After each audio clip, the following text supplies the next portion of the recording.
Ayusin muna natin itong saging kaligalig. Tanggalin natin dahon kung kaya natin bunutin. Hindi kaya nga hatakin. Magbawasan lang tayo ng mga damo para tumaba yung mga halaman natin dito, yung tanim saging, yung kalamansi.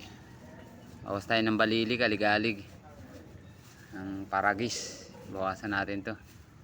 Yan, mga dahon-dahon daputin natin, lalagyan sa plastic kaligalig. Yan, para malinis yung ano natin, mga pananim, pa masustansya kaligalig. Mataba na, masustansya pa. Saging yung kaligalig sa kalamansi. Yan, bawasan ko lang ito ng mga ano, damo-damo kaligalig. Yan, nalagay na sa plastic. Yan, ganyan lang. Yung mga damo-damo lang, tanggalin natin. Yung mga patay na damo. Yan, yan yung saging kaligalig.